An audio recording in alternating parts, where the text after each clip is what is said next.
नमो भगवते वासुदेवाय। श्रीमद्वाल्मीकिरामायणम्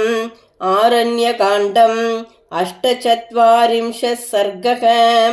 रावणविकर्तनम्। एवं ब्रुवन्त्यां सीतायां संरब्ध परुषं वचः ललाटे भ्रुकुटीं कृत्वा रावण प्रत्युवाचः भ्राता वैश्रवणस्याहं सापत्नो वरवर्णिनि रावणो नाम भद्रं ते दशग्रीव प्रतापवान् यस्य देवास गन्धर्वाः पिशाचपदघोरगाः विद्रवन्ति भयाद्भीताः मृत्योरिव सदा प्रजाः येन वैश्रवणो भ्राता वैमात्रकारणान्तरे द्वन्द्वमासादितक्रोधाद् रणे विक्रम्य निर्जितः यद्भयार्तपरित्यज्य स्वमधिष्ठानमृद्धिमत् कैलासं पर्वतश्रेष्ठम् अध्यास्ते नरवाहनः यस्य तत्पुष्पकं नाम विमानं कामकं शुभं वीर्यादेवार्जितं भद्रे येन यामि विहायसम् मम सञ्जातरोषस्य मुखं दृष्ट्वैव मैथिली विद्रवन्ति परित्रस्ताः सुराशक्रपुरोगमाः यत्र तिष्ठाम्यहं तत्र मारुतो वातिशङ्कितः तीव्रांशु शिशिरांशु च भयात् सम्पद्यते रविः निष्कम्भभद्रास्तरवः नद्यश्च स्तिमितोदकाः भवन्ति यत्र यत्राहं तिष्ठामि विचरामि च मम पारे समुद्रस्य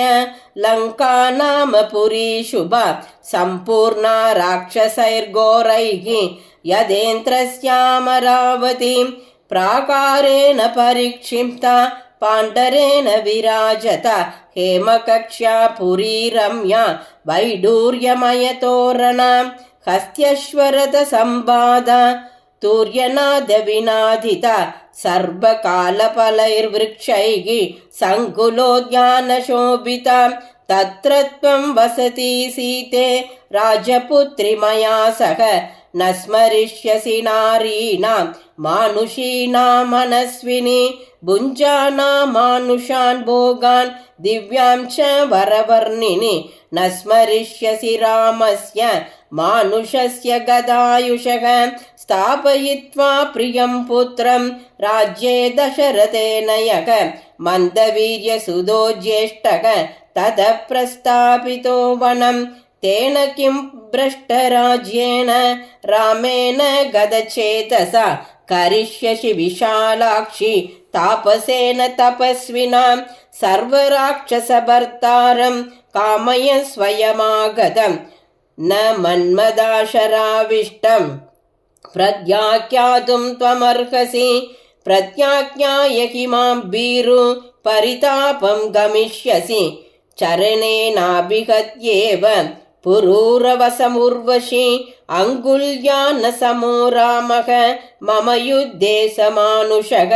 तव भाग्येन सम्प्राप्तं भजस्व वरवर्णिनि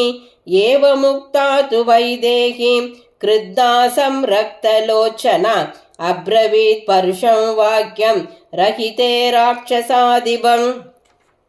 कथं वैश्रवणं देवं सर्वभूतनमस्कृतं भ्रातरं व्यवदिष्यत्वम् अशुभं कर्तुमिच्छसि अवश्यं विनशिष्यन्ति सर्वे रावणराक्षसाः येषां त्वं गर्गशो राजा दुर्बुद्धिरजितेन्द्रियः अपहृत्य शशिं भार्यां शक्यमिन्द्रस्य जीवितुं न च रामस्य भार्यां माम् अपनीयास्ति जीवितम् जीवेच्चिरं वज्रतरस्य हस्ताद् शशिं प्रदृश्या प्रतिरूपरूपां नमादृशीं राक्षसदूषयित्वा पीतामृतस्यापि तवास्ति मोक्षः। इत्यार्षे श्रीमद् रामायणे वाल्मीकिये आदिकाव्ये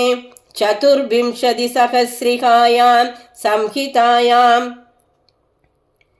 आरण्यकाण्डे रावणविघत्तनं नाम अष्टचत्वारिंशः सर्गः। श्रीदाशरथाय विद्महे सीतावल्लभाय धीमहि तन्नो रामः प्रचोदयात्। जानकीकान्तस्मरणं जय जय राम राम।